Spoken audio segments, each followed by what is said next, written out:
Good evening, everyone. Welcome to another edition of the Gray Area here on the Black Mountain Filtered Network, simulcasting on the Sparta HQ Network. Make sure when you come in tonight, make sure you hit the like and subscribe button on both channels. Be sure to go over to Sparta HQ Network and certainly hit the like button and consider becoming a subscriber there also. But good to be with you guys tonight on our call-in show. So this is the call-in show today. So again, we're going to be dropping the link soon in the chat. So you guys, anybody who's joining us tonight, if you just want to come up, say hi to us, you're more free to do so, as well as any topics that we've talked about in the past. You want to bring up, certainly you can certainly do that. But again, good to have you guys here on this Sunday, this first Sunday in June of 2025. Already half the year is over. And don't be distracted by your television screens, ladies and gentlemen. I now have a new alias right now, as you can see scrolling at the bottom of the screen. My name is Bennett. Paul Bennett. I'm a new 00 agent with MI6. And so, that's why I got the tie on, I got the watch, I got all the trappings of a super spy. So yes, that's my new vocation right now. But in all seriousness, no. So I'm just coming back from a wedding. I literally walked in like less than 10 minutes ago. And I said, you know what, rather instead of just changing and trying to, get ready for the show, I decided to keep my debonair look on tonight, but certainly joined by my partner as always, the Ghost of Sparta. This is Sparta! AKA Padiotis. Yasu, my brother, what is going on? What is going on? This is the biggest contrast as ever, right? I mean, look at the two of us. This is as hot as it gets. I'm wearing a five-figure death metal shirt with a fresh cut and a fresh trim beard. So we gotta grow some. Man, I could be telling you this: you have to grow a beard at least once in your life. Now, this look, I'm gonna mess up this look. Are you kidding? First of all, double O's don't have beards. So again, I'm not going there with you. I'm gonna keep this nice look here. So. It's 2025. A lot of things happen. Show me the next James Bond movie where he has a beard, and we'll talk. I'm sorry. It's 2025. So the next James Bond movie, if he has a beard, then absolutely. No, you don't have a beard. The next one. So it's funny. You went to a wedding. I went to the movie theater after 2 years. The first time I saw a movie in 2 years in a movie theater. Mm-hmm. So we're both exploring tonight, I think. Yeah. No, it was certainly was a good time tonight. Obviously, I mean, weddings are always beautiful. I mean, regardless of the circumstances in which they happen, it's always a great thing. But there's a lot of sort of stories behind it all here. In fact, some of my folks, they're still at the wedding. I jetted early just to make the show tonight. So again, I don't want to hear no complaints out of the HR department. I actually sacrificed some time to be here tonight. I don't want to hear anything from the HR department. You can miss me with that. I'm proud of you. I'm proud of you. So yeah. But good time. Certainly overall, and certainly we can share some stories about that. But I heard you had some stories too. So what's been going on with you? Yeah, a whole story came in my memory. So I'm prepping my mom for a colonoscopy tomorrow to see where her cancer status is right now. Right. So I remember back, was it 2 years, almost 3 years now? My mom she's also very claustrophobic. So her doctor prescribed her some, relaxing medication. All right, give her full pills, whatever. So my mom's rushing me in, like, here, take this, glunk, down the throat. Didn't realize it says take it 10 minutes before procedure. So she took all 4 of them on one shot. So I remember getting there. I take it she has an issue with patience. Yeah, you can say that. So she's getting there. She's like, I don't feel nothing. I'm like, if I freak out, I'm gonna kick your fucking ass, blah blah blah, whatever. So the guy comes out and like, hey P, haven't seen you in a while. I'm like, yeah, what's going on, dude? I've been busy in the kitchen. I still work at the hospital at the time. So we were learning. She all the time. I'm like, he looks at my mom like, she's acting very weird. Like, I gave her medication. Like, she tried. Like, yeah, you're supposed to give it to her for like 10 minutes before the procedure. Like, oh shit. Like, what's up? I gave her all 4 pills on one shot. I'm like, you fucking doped up your mom, dude. Nah, man, you ain't right. She was pretty stoned at her ass. I remember that. Every time I bring the story up, she gets so fucking pissed. It's like funny. Mm-hmm. That's pretty bad. Yeah, that's pretty bad, sir. Okay, all right, but certainly praying for mom. Hope everything shows up well with the procedure, and everything goes well. But yeah, like I said tonight, ladies and gentlemen, call in show. So again, for those who are with us tonight, we're going to be dropping the link in the chat. So again, make sure just when you come up tonight, we prefer again camera on. We got to see before we let you up. And but again, anything you want to say to us, and any be part of the conversation, anything that we're talking about tonight, certainly more than welcome to. But yeah, but like I said, I was part of my daughter. She was a bridesmaid in a friend's wedding, and this friend goes back to high school. So I knew both of the people getting married. I've known them since high school. They've been at my house several times. I've been to the bride's house.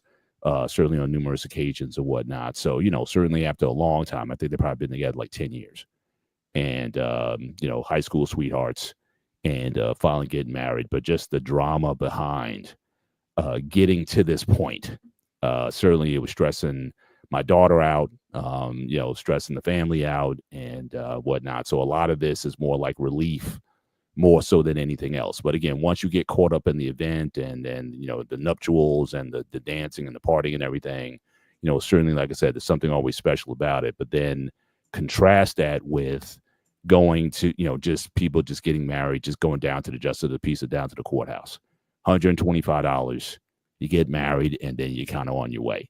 And so I think all the drama that my daughter has described in getting up to this, I mean, certainly the bride turned a bit into a bridezilla to an extent. There was a lot of interesting pairings that she had my daughter, kind of go through, as far as, to the bridesmaids selected, and the beefs that my daughter had with some of the bridesmaids. And then you have, the drama, with the, going away to the parties and everything. It almost felt like, just in short. Now, again, I wish nothing but the best for this couple.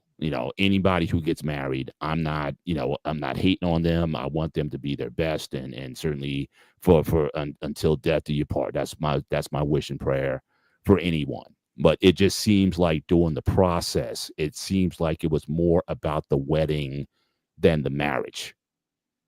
And that was something that, again, I was able to see up close, and just my daughter coming to us crying sometimes, in terms of the demands that were being made, and just the bride just totally into, well, it's my wedding, not being necessarily considerate of other people. And so certainly, those are things that, really got me thinking about is, well, in fact, my daughter actually just, she told me, like, the fact that she went through this process, she says she doesn't want a big wedding at all. She wants a small wedding, very intimate setting, but she wouldn't mind having a nice party, but not a wedding. Like, everything dealing with it. She doesn't want a million bridesmaids. She doesn't want the big hoopla and all those things. Just simple ceremonies enough for her. To which I was saying, thank God. But like I say, she likes the party though. So again, big party afterwards. I said, you know what, we can do that.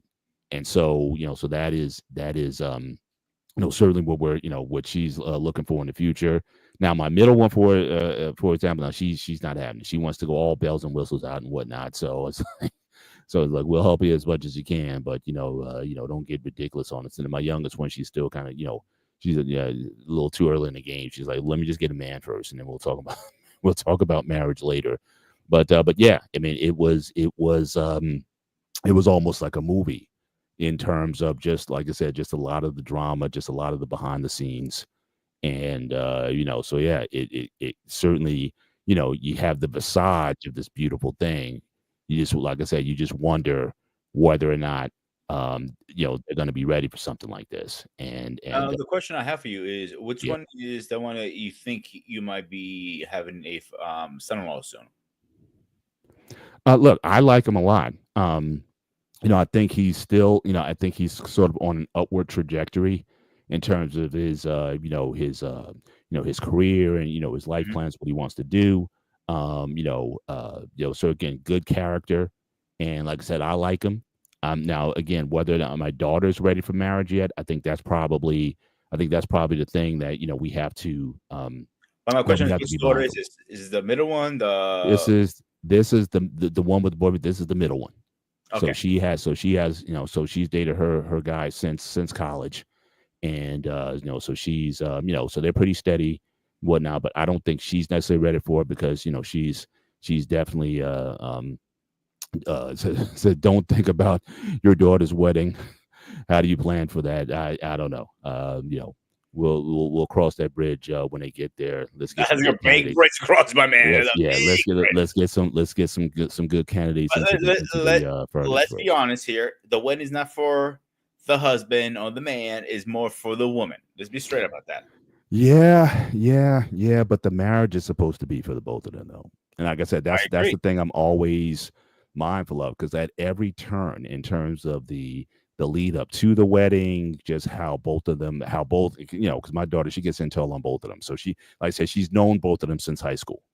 And so so certainly she knows that the families it's an inter-ethnic family. So again, the groom, his father is Lebanese and the mom is Russian. And this was the thing also because the mom, and I think she had a sister and her mom were there, and the mom looks like some sort of Russian model from back in the day or whatever. I mean, Mhm. they say the bride is the no one is supposed to outshow the bride when you're there. Well, the mom was a little bit extra. Like, cause I never met the mom. I think my wife, she went to like a bridal party or something like that, and she met her and all that kind of stuff. And so when I saw her, I was like, that's the mom. I mean, I wasn't looking at it like in the lustful sense, but she was just extra. The hair, the big hair, the sequin dress, and then revealing in the legs and all this kind of stuff. It's like, are you who you trying to show up the bride or something like that? It was just very Now let me weird. ask you this question, Paul. Yeah. Was it because you said it Russian? Did they have a Orthodox wedding, or was it No. This is so again. Like I said, the father or on the father's side, he's Lebanese, so that they actually belong to a church that's not too far from me here. So it's a Lebanese Maronite church. I believe it's a Catholic church, Maronite Catholic church, right around the corner from me.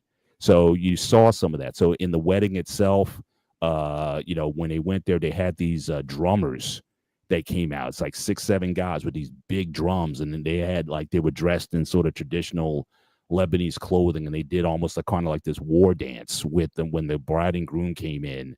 They were surrounded by these drummers, and they were like boom, boom, boom, and they were just doing all these dances. Then all of the Lebanese, people, they kind of do this circle dance where there's they do it's almost like a circle line dance that they yes, do. similar to Greek dancing? Yeah. So it was like it was very ethnic in terms of how it was run. But the fact that both sides they're Christian, it was done by certainly a Christian officer and whatnot. But again, I don't think they were so hardcore. It's like, look, you got to be you know baptized into the Maronite Catholic Church or anything like that. It wasn't that. Um, it wasn't that severe. I don't think they made that a big deal. But you like I said, you definitely saw that there. So again, so the father married a Russian woman, and she, like I said, she looked like she used to be a runway model back in the day. She's like 3 inches taller than the guy, and very traditional kind of household. Like the son still lives at home, Hmm. and from what I understand, like the mom still does his laundry. So the kid's like 25 years old. The kid does nothing at home. Absolutely. She, the kid, he's spoiled. The kid, like I said, mom does everything, cooks for him, does his laundry and all that. I guess, and either I don't know if that's a Russian thing or if that's a Lebanese thing or what have you. And it was it's like I said, very very traditional there. And it's interesting because the girl, she's even though her parents are Christian, they're they would probably be labeled somewhat more liberal, I guess. And so she doesn't fit the model of a typical housewife or anything like that at all. She's sort of like a career woman. So I'm just wondering now, she's supposed to move in with the family. Then that's how traditional. They're not moving out anytime soon. She's gonna live with that family. And I guess they have a protocol where, the mom is gonna be very instrumental in basically teaching her now daughter-in-law how to take care of her son. And so, so that's going to be an interesting dynamic because, and this, mind you, like they've never lived together before marriage, and so this is going to be certainly a new experience, certainly for her, living in this situation. So so yeah, so it's I'm just thinking to myself like, how's this dynamic going to play out in the future? Like I said, I hope they'll make it, and hopefully they keep in mind that again the wedding is for a day, but the marriage is supposed to be for a lifetime. So if they if they can get keep that in focus, then they should be okay. But leading up to the wedding, I was just seeing things that I'm not sure if they're ready for this. And it's weird too because it's like from what I understand, like her parents didn't necessarily like him. Well, I guess they more tolerated him, but it wasn't like the father was like, "Oh yeah, my son or my future." Like you're teasing me about the guy now. It wasn't like that. But again, the father, he said some nice words at the wedding and whatnot. I was telling my wife ahead of time, it's like, okay, I hope you won't embellish too much. But but now it's done. So now they're That's gonna have to, usually yeah. a red flag from my personal experience. What I've seen in what people get married, like, oh, my dad doesn't like my husband, or my dad doesn't like my wife, or whatever. It usually is not a good chemistry when the in-laws don't like the whoever you pick, whatever side you're on. Obviously, that's Yeah. my experience. It's my personal opinion too. Is I always said you need to get along with. Yes, you start a new family together, but you need to, get along with the outside family part too. Yeah, yeah. I think they've grown over time. So again, they've known them for so long, like I said, 10 years. So this kid's A long time. been around, whether they liked him or not. I think it's almost to the point where he's just there. So it's like they tolerate him, I think more so than um it's it'll be an interesting dynamic in terms of that how it'll go down. But like I said, it's done.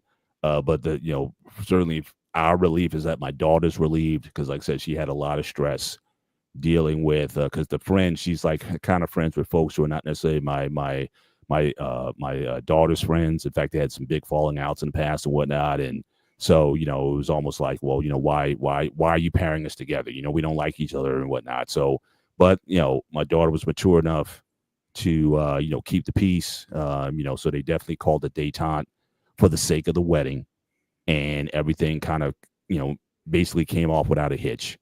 And they were able to again pull it together. They had a dance routine. So for weeks, like my daughter, she's had a swollen ankle for some time now, but there was this dance that the bride wanted to do in the wedding. So it was like it was almost like a Beyonce dance video or something like that. So they brought a guy in to teach him some dance moves and whatnot. So I had this 5-minute choreographed dance routine that the groom is sitting in the chair and just watching his wife kind of show. She didn't do anything like she didn't twerk or anything like that. It wasn't anything sort of provocative like that, but she was just really big about, oh yeah, we got to do this dance number and stuff. And so she just had all these ideas in terms of how she wanted the wedding. So to your earlier point, this was all about the bride. And also, I know, certainly the bride and certainly the bride's family paid for most of this, even though probably most of the people there were probably from his side of the family. Because, like I said, certainly with those large ethnic families, they could be numerous. And so certainly, this was sort of her machination. And, like I said, they seem to land the plane. I think they're supposed to be going to Dominican Republic tomorrow. And, so I think my daughter's there because they say traditionally you're supposed to wait until, the bride is ready to leave. So the bridesmaids are there to support. So I think they're still down there. And so they may get in later tonight, probably around the end of the show. But yeah, it's been a minute since I've been to a wedding. And so again, I certainly appreciate the romanticism of it. It was the wedding was actually it was at this nice posh kind of catering hall, but the wedding was outside. They had the gardens and everything. They had the the marble and whatnot. So again, beautiful setting. I'm sure it cost a pretty penny to pull it off. But Well, like I said, what I was gonna say, I don't know if you ever yeah. seen these videos. I have one ready to play if you want to play it. Called a Warriors Dance Wedding Ceremony. New England's used to do it. Simonians do it. Mhm. It's kind of breathtaking in a way because it's something different. I don't know if you Yeah. ever seen those videos. Well, I've certainly seen like the haka dances and whatnot that the New Zealanders and whatnot do, but I haven't seen anything close to what I saw tonight. Like I said, it was very much. It had like a Warriors type of vibe to it when it came out. You trying to show it now? Yeah, actually. Okay, let me see if I can add to the stage. You can blow it up probably, and then just play it.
You probably ended there. Well, I'll tell you what. Chemical says the tongue thing, but I get the vibe. But what? So when Yeah. I first saw this a while back, I was like Mm. thinking to myself, first of all, the dude, the husband looks terrified. He looks That's what I terrified. was thinking of too. I was like, okay, because the woman was all emotional about it, but the guy was like, yeah, I better not screw this up, otherwise I'm gonna have like 100 dudes coming at me with spears, trying to get me Both with this stabs thing and that was going. axes. I'm like, ooh, we found lunch today. Yeah, Oh, yeah, yeah. he But seasoned then he pretty joined. well. Yeah, but then he joined the party later on. So I guess he was in on it the entire. He was definitely in it the entire time. Absolutely. I'm not denying that one bit. It's just, it's different in a good way, I think. Right. So if Samoans do something similar to, I know, all those I guess Hawaiian kind of cultures. I want to say I'm Yeah, not, yeah. I'm All those saying that wrong. Polynesian cultures. Yeah, they Thank you. certainly That's have what a. we're looking for. Yeah, yeah. And They they certainly have have a form of that. similar. Yeah, yeah. Even if you remember what was it, a couple months back, they were doing something in Congress or something like that, and one lady went crazy. If you remember, Yeah, yeah, yeah. That video went viral after some time. But yeah, but like I said, when those drummers came in, like I said, they were dressed in again traditional garb and whatnot, and the guy they put him up on the stand or whatever, and the groom he was beating the drums also and whatnot. So it definitely seemed something like it was very much in the culture.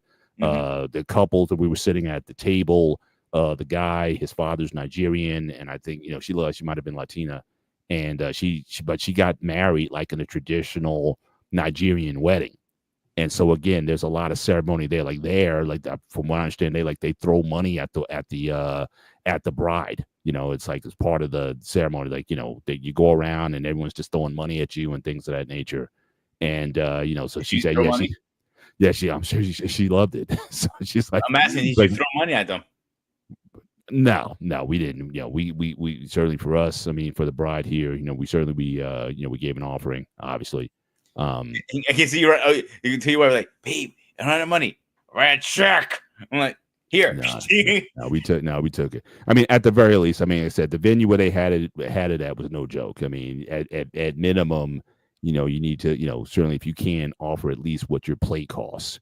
I think that's fair because I don't know if they're out of the in the red from this wedding, but I'm sure just hiring those guys that were there, certainly probably cost them some money also to get those folks there for that ceremony. But again, beautiful. The bride obviously was beautiful and whatnot. Her sister was there. My daughter, she kept giving me intel, like everybody was kind of high. The groom was high. Her bridesmaid, who was her sister, was kind of on high. So she was like, "Oh, she's gonna blow." I said, "Trust me," because I was watching. I was observing. She has a twin sister, so I was observing her the whole night. So I was saying, "Okay, look, she's gonna nail it. When she gets up there and she has to say those words and everything, she's gonna nail it."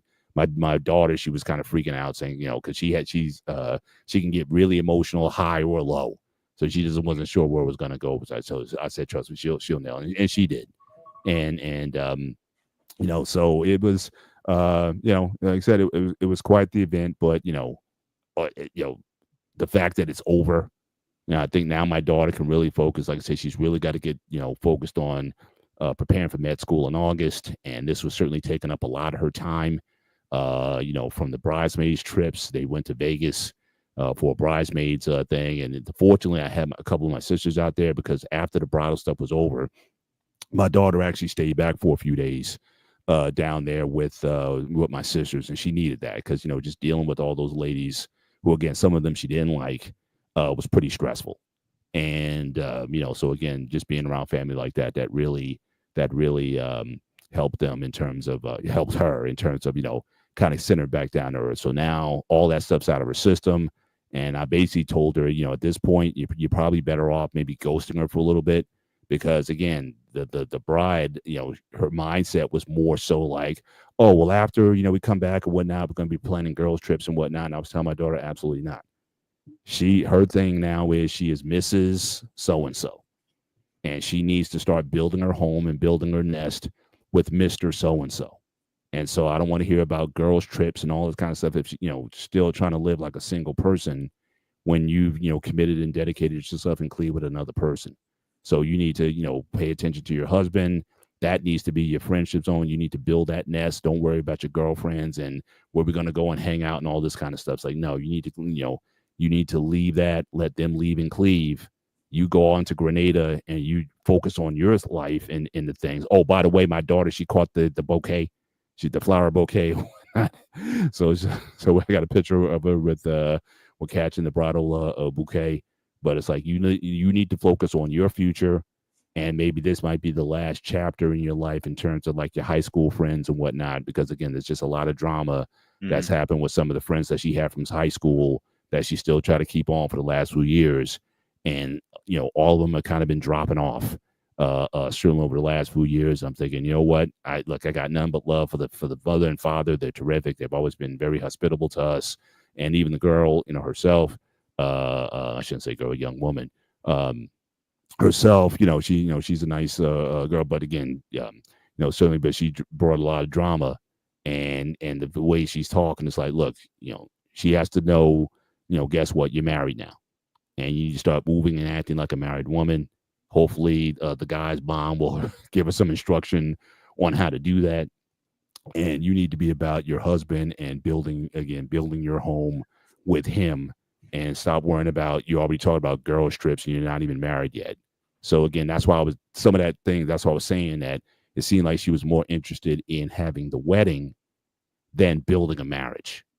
And again, those are two different things. And if you don't have the right perspective, then things can go awry, or you can have a wake up call very quickly. And so again, you really need to go in there understanding what this thing is about if you want any kind of success with it. So if you remember a while back, I dated um a woman that she wanted to date, but she wanted to act single, and that was an issue always to me. Mhm. Like you're dating, you cannot be acting single, going partying, doing all this stuff. So to me, there's a red flag early, early enough saying, okay, you're not serious about any kind of type of relationship because if you're acting like you're single now when you're dating somebody, what happens to you when you're married? You're still Yeah. gonna act the same thing. So now with your daughter, her friends, like personally, all my friends from high school has I have really no contact with anybody from high school. Mhm. New York high school and PA high school. I lost contact over every single person. It's just, we drifted apart. Like they went on with their lives and I went on my life. I don't know about you Yeah. personally, Paul. I think what you have a couple friends from high school. Yeah, yeah, my man Eric, who's always in the chat, he was in the chat earlier tonight. Again, longtime friend from high school. But again, I can count on less than one hand guys who I keep in contact from there. But I still have a lot of my friends from college, and obviously friends that I built, certainly since then. But yeah, I think there's seasons where friends come in your life for a few seasons, and then everyone has to grow and kind of go their separate ways. Not to say that you don't wish that person well, and you certainly don't wish them any harm. But you certainly need to make sure that you are mindful of where you're going and whether or not you can kind of get there with the same people. We just dropped the link again in the chat. So again, if you want to come up, cam up, and join us for this conversation, we're just winging it tonight. Certainly as people come in, any comments that you want to share tonight, certainly you're free to. We'd love to have you up here. But And we're just I also have yeah, the link on the Spartan HQ network also. So we have it on absolutely. both sides. So you guys are welcome. Yep. Come on, just camera up, mic up, and smile. Make sure your makeup's done. There you go. There you go. So, certainly we just want to make sure that, you know, um, uh, uh, yeah, I mean, you have some friends from there, but you got to make sure that, the people who you're trying to get to the next level with, they may not be the ones. And like I said, in the last couple years, there's been a lot of purging. There's been a lot of sort of using and things like that. Everybody's interested in what they can get out of a situation, not necessarily put concerned about you and what you have to deal with, and everything's about Correct. me all the time. And it's like you just can't you can't be around that kind of element all the time. it'll People are it'll very chew you up. selfish. Let's be honest here. People are very Yeah. selfish. They're not going to change. Like every time I have my high school friends on my Facebook account, but I don't speak to them. I have not Yeah. talked to them at all. Some of them I scroll through Facebook. They're still doing the same thing they did back in high school, standing around, getting high, drinking, doing nothing. So Right. you have to learn after 30 something years, nobody can fucking help you. I'm sorry. You're stuck in that lifestyle. So you do you, I do me. End of story. Yeah, and it's just amazing sometimes how people just kind of stay sort of stunted in growth. Like they hit a high. They were the man or the woman in college. They were the hottest thing in high school, or they were the hottest thing in college. Like everybody wanted them, or something like that. At least that's what they went around with. And then when it gets down to actually, getting to the next phase in life, it's like they can't get there. And so it's like they stay in the state of almost like arrested development, and they Mhm. can't move on any further. Whereas you trying to be about your thing and to say, hey, how come you don't come around anymore? Stuff like that. It's like, look, I'm getting on with things. I'm getting on with my life. And so certainly it is something that you have to be able to manage, maintain. I mean, certainly those who add value to your life, you keep them around. But you may have to, for the sake of, for everyone, you may need to again move on and get on with your life's work and your life's purpose. And so that's always something I'm always encouraging my daughters to do. And people want to still stay with the drama stuff. You gotta leave it after a time. So even with this, like I said, love the family, love certainly the parents and whatnot. And then look, and if they want to continue to have a relationship with us, that's perfectly fine.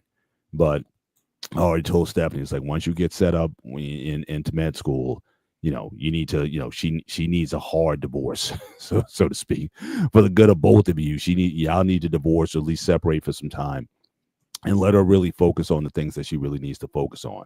But I just don't think you can't have it all. You can't be, like you said earlier, living like you're single and married at the same time. At some point, these things have to become a priority to you, and you should be pretty clear on what that is.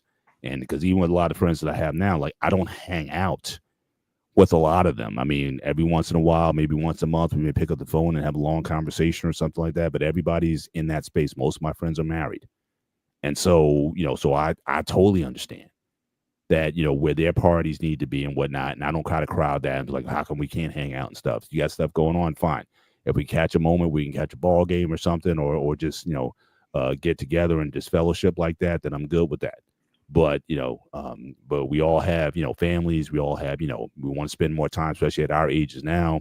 We want to spend more time with our wives. We devoted ourselves to our children for a number of years. And now it's like, we're getting time back to be with the missus and travel and do things and have date nights and things of that nature. So we want to be able to, pay attention to some things that we might have neglected, especially even the relationship. You might not have been able to, be as in as you are now. And so, so those things are important as well. So, but it's just part of the cycle of life and the stage of life that you're in. And you always need to kind of do a reassessment of what those parties are. But some people are just not meant to be, for the long haul, or at least not in the same way that you once did. So if like one of my guys came and said, "Hey, let's go, let's go down to the mall, let's go drive," it's like, you got to give me something better than that. Yeah, if something like that's going to be going on, and so those are just things that hopefully the people who are truly my friends, they understand, and of course I understand them and what their commitments are, and I just respect boundaries. I don't cross See, those. I personally believe if you still want to be friends with somebody, doesn't matter how close you are with them, you can make time and effort to make it. I use CQ for a great example. He's my best friend, my brother, my ride and die kind of guy, right? So we don't get a chance to see each other because he lives in Maryland. I live in PA. So we get a little bit distance. Like not like me and you are only an hour away, and so we make time once a year to hang out. Hmm. If you really want to make time with somebody, you could. There's no Yeah, excuses. yeah, So whatever you do, if you yeah, go for to a sure. shooting range, a bowling, pool, whatever you do, Yeah, even go a bite. yeah, So you can find time to do them. Like go and walk absolutely. around a mall is high school era thing. Like you need to grow Yeah, out. yeah. Well, now it's like, especially with the girls, it's like kind of hot girl summer stuff. It's like, look, let's go down to DR, let's go down to, Puerto Rico, let's go Jamaica, whatever. I mean, that's thousands of dollars, and you guys are just getting your career started and whatnot, and it's like, where's where's your savings and where's your what's your life plan looking like? Especially in a lot of times, a lot of these ladies they think, well, because they're home, oh, I could just spend money left, right, and center. I can travel and do all these kind of things. You're not looking at the future of budgeting and, That's the and problem. and getting things together because hey, mommy and daddy are taking care of rent, mortgage, and all those big bills that I would be otherwise responsible for. And that's why a lot of young folks, when they move out the house, they have that realization. It's like, yeah, I'm on my own, but you know what, rent is how much, and car note is how much, and how much car insurance is, and all these expenditures that they weren't thinking about. And a lot of times it happens when they graduate college, they get that first big check and they're like, hey, I can go party with this, and then they realize at the end, it's like, life is a lot more expensive than they thought it was going to be, and they get that reality check. Some I've known some, they've been out there for a minute, and they realize, what, I need to come home because either I'm going to get tired of eating ramen noodles and hot dogs all night, every night, or it's just I'm living with strangers here that we just don't click or whatnot. So again, at least I'd rather deal with the people I know at home or whatnot. So I've seen a lot of people who kind of anxious to run out the door, and like a year or two later they're back home because they got a taste of the real what the real world is like, and they decided, hey, what, home will be the place for now, and I can kind of refocus and reset myself and do things a little bit different. And so again, but like I've told my daughters, just like I'm not forcing you guys out anytime soon. I mean, if you guys need to stay as long as you need to. Maybe start contributing some finances to the house and taking over some things that way, but certainly not nearly the cost of going out there and renting and doing all those other things that just you just kind of throwing money down the drain. Save your chips and then start planning for, again, your life in the future and whatnot. And so so if this couple, if they can kind of embrace some of those things, and not think, like I said, like as still they're individuals, and he wants to go hang out with his friends and party and stuff, and she wants to go to Jamaica and stuff. It's like, no, y'all need to cleave. And now it's still going to be a little bit interesting because I don't know, in traditional Greek homes, is it the tradition that the bride moves into the house of the husband? Is that traditional, or do they typically get their own spot? Typically, they get on the spot, but it depends on the situation. I know some families that own like a three level house, so they can live on top of the house, so you don't have to worry about rent or anything like that. Mhm. So it really depends on the situation. Some of them like, oh, we have an extra house down the street, we rent, but except we renting it. I mean, how about you guys rent it from us instead, so Mhm. we know the house to take care of. It really depends on the situation. Some of them go Right. on and get their own apartment and they're cool with it. So again, you don't have that level of expectation. Like I said, I know in some cultures it's expected. Like Asian Indian, especially in India, maybe not so much here for Indian Americans, but like Asian Indian homes, it's like expected. You're going to move into the home of the mother-in-law. And part of the training while you're there is the mother-in-law is going to train the new bride on how to take care of her son. Because again, also keep in mind they're not living together there. So again, the idea of couples moving in together or what we call shacking up or whatever, that in India, a lot of that stuff doesn't exist. I mean, I'm sure it's advancing and changing now in certain, especially in the cities, but in certainly in more suburban and rural settings, no. I mean, the woman stays home until she's married off, and then even then, once she's married off, she goes and becomes a part of the husband's family. So again, you take the last name of the husband, you become part of his clan. And that's another reason why things like dowries and whatnot matter, because essentially, like, I'm losing a daughter, but yeah, you're getting some compensation for it. That's kind of like the basis behind it.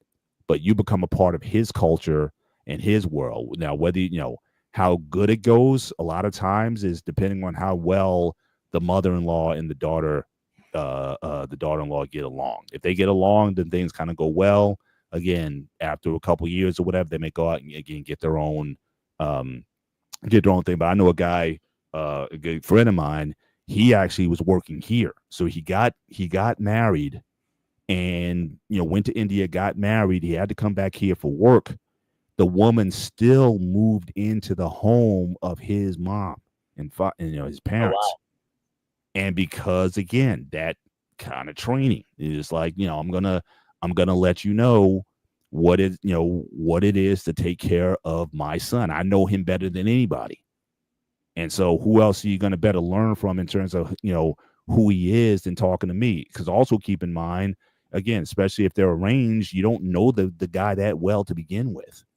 Like I said, if you're not living with them, if you're not, living together in that sort of situation, yeah, you're not going to know much about the person who you married, especially if you're doing it like an arranged thing. You have a few meetings or whatnot, and then they just kind of go with it. So again, so there's a learning curve that you would do well to adopt, so that you better know your mate. And then when he set things up for her, obviously there's like a you know processing her and immigrant status, migrant status, and all that. Put all the paperwork in. It could take several months, and some guys over a year before they were able to get their wives to certainly come to the States. It could be a long process depending on what your status is and, what your visa status is, especially if you're not green card yet. It can take a long time. Once you get green card, I think the process gets easier. And if you're a U.S. citizen, easier still. But, certainly that situation is kind of what she's moving into.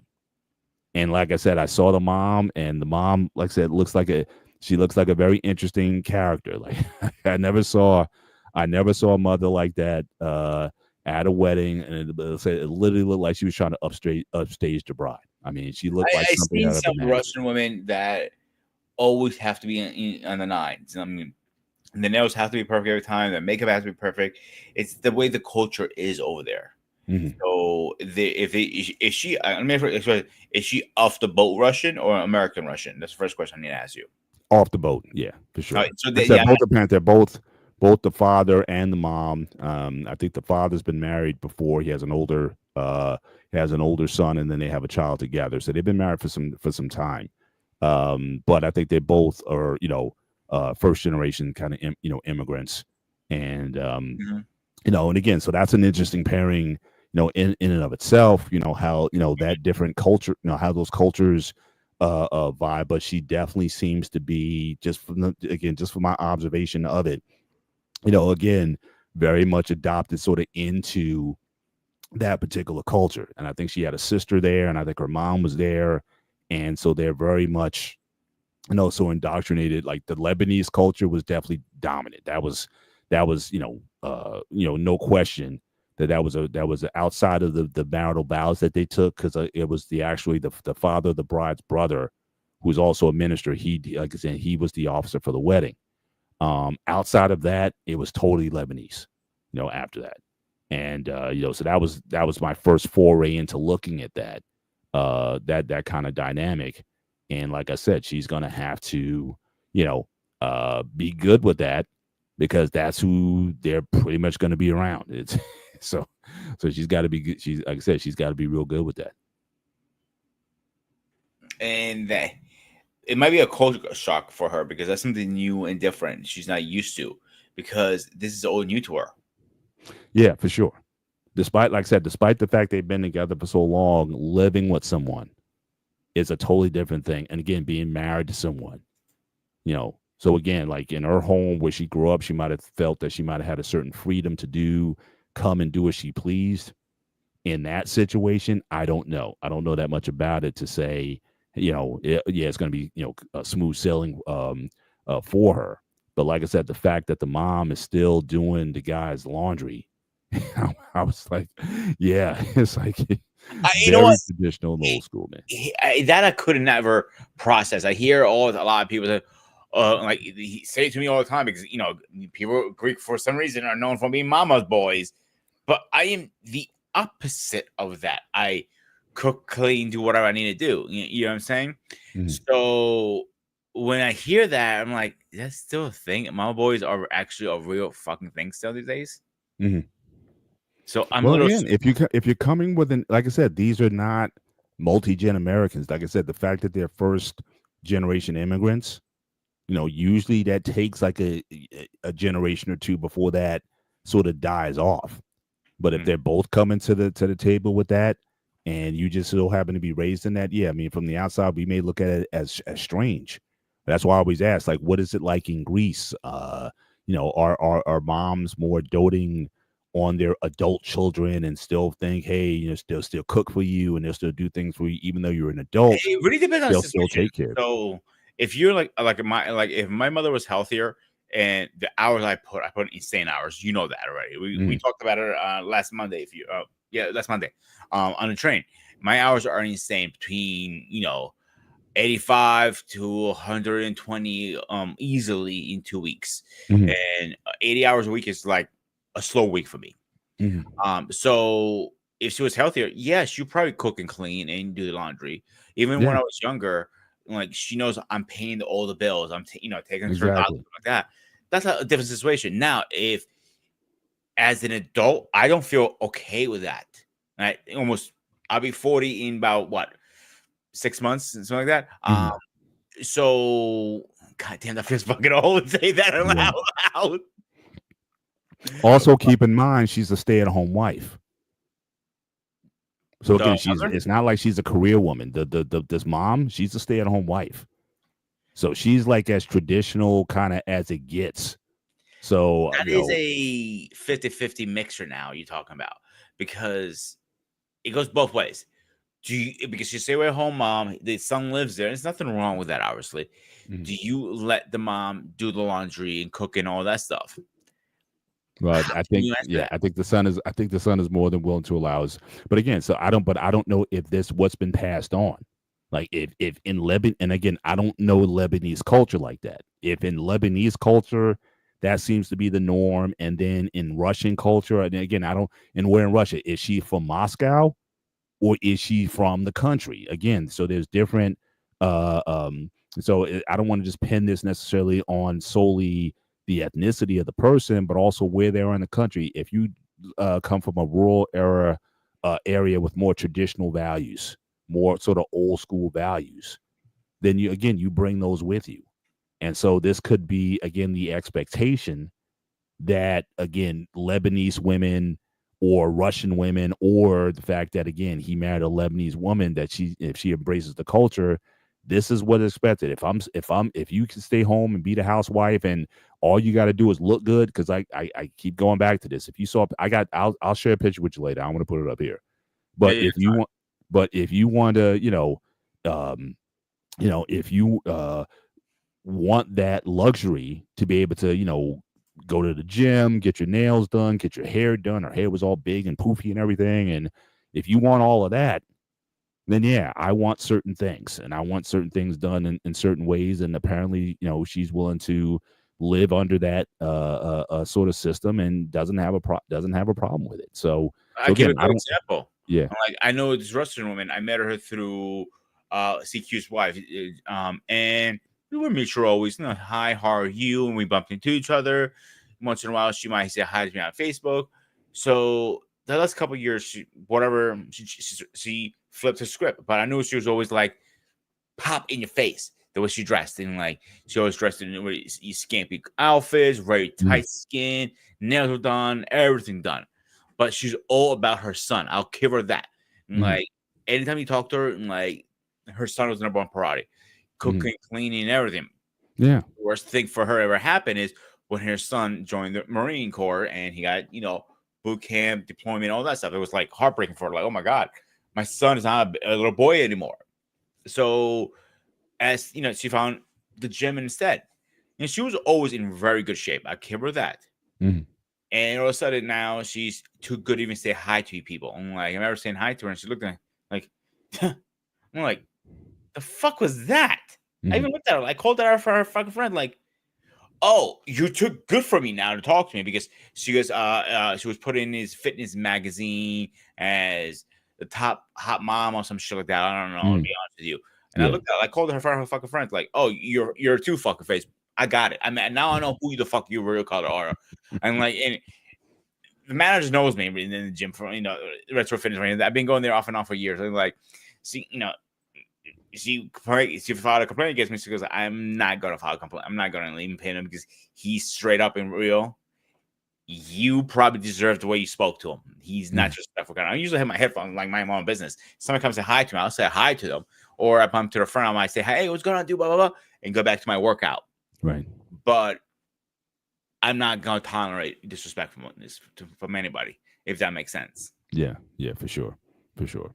Yeah. I mean, it was you know. So again, like I said, I don't typically judge the culture. Again, if my daughter was in a situation like that and that was the expectation, I would still leave it to her. It's like as long as you know what you're getting yourself into. If you still choose to do that, you're a grown woman now. So you do what you do what you think you need to do. I may voice my opinion on the situation. Would I want my daughter marrying someone like that? I don't know, because again, I see the culture. Like I'm always talking about. You see these ethnic cultures that have a very strong family dynamic. It's very close knit.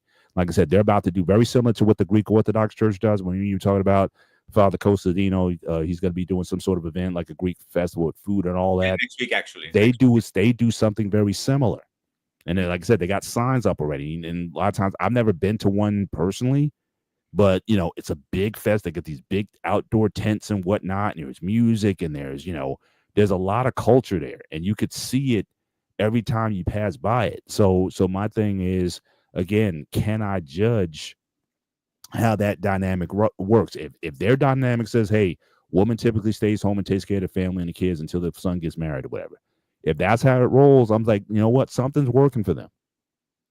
And If I'm it not, works, it works. I yeah, can't push back on that. for Like sure. the only time I push back when is they're struggling with bills, food's not on the table, and roof's not over there. That's when I got Yeah, push back. yeah, yeah. If in my culture in Greek, if I have to work to put a roof over our heads and you have to take care of the cooking, cleaning, the kids, and all that stuff, so Mhm. I don't have to stress about other things at home. And here's the paycheck. You could balance the checkbook and pay the bills. I'm straight with that. That's Yeah. one less freaking headache I have to fucking worry about. Yeah, and Like, they do fairly well. I mean, I think I've been to the house, but it's described like having like an in-ground swimming pool and things like that. So I mean, father, he might be like self-employed. He has his own, but he's a hustler. He does what he has to do. yeah. He does what he have to do to support the family. And I think these days, certainly that's something to be admired. And he's been able to provide for his family, for his wife, certainly in these manners, and he's got a partner that's willing to roll with him. So in a lot of ways, I think I think it's beautiful that way, that they have this dynamic, and hopefully the new bride, hopefully she can get some positive things from that. But like I said, just going into the wedding, like every other day, my daughter had something about just her mindset. And the other thing I was just thinking about was like, so I asked her one time, I said, how often does she talk about him? You know what I mean? Like you with your girlfriends and whatnot, and you say, "Oh, he's just so, oh, he's so, I just love him so much. He does this for me, and he did, it's just, is it like that, or does she talk?" She says she doesn't really talk about him that much. I'm saying, so again, would that bother you after a while? I mean, look, I don't, I never got into what my wife was saying to her family about me, but I found out later they kind of got sick of it after a while, because she would say, "Oh, That's a Paul, good sign yeah, too. Paul's this," and Paul's like, "Oh, will you stop talking about Paul all the time?" But she was in the energy, so that let me know at least I was making a good uh, Impression. certainly a good impression, to the point where they were getting sick of her, especially her younger sister, especially. She's like, "I couldn't stand. I mean, will you stop talking about Mm. it?" So But that's also a good sign and it signal is. It is. That's because why I asked the question. A, she cares about you. B, she's in love with you. And C, someone can put up your crazy ass. So Yeah, those are three good signs in any good marriage. absolutely. So that's why I asked the question, and I would ask the question. Like I said, if I had that kind of intel, so like, since I don't know this girl, I'm not in her business per se. So again, my daughter, she's real good at giving me. She'll give me the intel. So I just asked that question. What does she say about him amongst you guys? So when you're in Jamaica on the trip to DR by yourselves and all that kind of stuff, what is she saying? Is she crying because she misses him? Is she like really how pumped she is about being Mrs. So and so? Or again, was the whole thing about the wedding and getting married and having this sort of dream fairy tale wedding, and what's going to happen when the fairy tale is over? What's going to happen when the clock strikes midnight, and now you guys are, you're back in the real world? And again, when you move in with mom, and mom has different, you know them to an extent, but you don't know them until you live with them. And what's that dynamic going to look like? And then you'll be like, oh, snap, what did I just get myself into? Some people, they have that wake up call. And like I said, I don't want any negative, certainly to befall them. But they got to have that reality in terms of, yeah, it's us, it's ride or die. If we're Bonnie and Clyde, we going out against the world. And I think as long as you got to have that mindset, if You you have really to. want to be in it for the long haul. And the women that jump ship as soon as they little problems happen, it's not worth it. You know what I'm saying? I've been in that situation. Like, everything's going great the first few years. Once we hit a roadblock or a little problems, not in the overland, just in the family dynamic, they're out the door fast as they got in the door. I'm like, shit, she packed herself fast as she unpacked it. Yeah. Yeah. Now, the one thing I would say with my daughters, now again, I'll tell them this. Like I said, I'm not in a hurry for you to leave. But if you're leaving to cleave, unless it's domestic, if it's DV, fine, you can come home. But if you have a fight with your husband or whatever, don't be coming over here. Nah, that mom, I need a place just to crash because we had a fight. No, work it out with your husband. I'm not. That door is closing. I'm What your. happened if it's verbal and not physical? Well, DV, there's abuse. I mean, that I kind know of that's what I'm asking. It's yeah, physical yeah. I and mean verbal. that I would say DV, but again, I think you could, um, that kind of a domestic situation, that's never good. That's never healthy. But only under those circumstances. But if you guys are just beefing because you want to do this and you want to that, oh, mom, dad, he won't let me go to DR with my girlfriends. No, this is what you signed up for. You stay with your husband. and you work that stuff out. And quite frankly, I didn't talk about any if I had a problem. Well, I mean, certainly my parents weren't. I didn't necessarily confide in them to share my if I had marital problems anyway. But I don't think any of us, like, it's not like my wife, if we were having problems, I don't think she talked to anybody about it. It's not like she went to her sisters and said, well, Paul did this and Paul did that or whatever. It's like, no, we had to work things out. We didn't have a safety net or safety valve to go out of the situation to discuss our problems. So, so that mindset of staying in there and working on, what you need to work on, that's kind of how it is. So I'm doing the same thing with my daughters. As soon as I give you away to that man, he's your covering, and you're going to have to deal with him. So again, choose wisely. Now, again, if I don't like him, I can't stop you from marrying him. You might not get my blessing, and it may have absolutely nothing to do with anything that I had about the man personally. But again, I have certain criteria that I look for in terms of someone you want my blessing to marry my daughter. I have to see an upward trajectory. It doesn't mean you got to be six figures. It doesn't mean you got to, have a certain status. But again, I need to see where you're going. And is there a plan? And are you, positioning yourself to take care of a family in the future? I got to see that. So there's a lot of guys that, my other daughters have entertained, and they say, look, I have nothing against the kid. The kid's got some issues, with his fathers, and he's got issues with this and that and all that kind of stuff. And it's like, look, I empathize with the kid. And I even said, look, if the kid ever wants to talk to me about anything, if he can't talk to his parents or whatever, if he wants to talk to me about anything, hey, I'm open. I'll listen to you. I'll says, hey, Dad. I can't say that. I already told you about that one. That is the son the potential son-in-law. He had came at me with that, and again, I was very nice to him. But I said again, you cannot call me dad until I walk her down the aisle and I give her to you. Then you can call me dad. Until then, it's Mr. Bennett until further notice. And it would always be Mr. Bennett until that kind of action happens. I'm real big on that kind of stuff. It's like, if you want, being a husband, I think is a great responsibility. Mm-hmm. And I got to know that, not that you're perfect, but that you're built to handle that responsibility before I would say yes. And I think this man is in going in that direction. Like I said, my thing now is more so with my daughter. Is she ready? Because she has expectations and she wants things a certain ways and whatnot. So I worry about more, is she ready, more so than him being ready? But again, very comfortable. My wife loves him. My daughters love him. And he comes up. He's very respectful, as you saw when you met him. That's how he is that's how he is all the time. And so again, I don't want to say the L word yet, but I'm like, my thing is like, look, as long as you're good to my daughter, we good. I don't care. So do you about calling you Paul? What's that? If he came up to you and said, hey, what's going on, Paul? Would you be like, yo, don't call me that kind of thing? Nah, Mr. Bennett.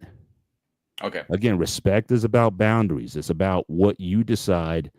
Just what you decide. The reason I'm asking is because all of my ex-girlfriends that I had, I met the parents, and I used to go, hey, Mr. X1, Mr. Smith, I say, oh, Mr. Smith, right?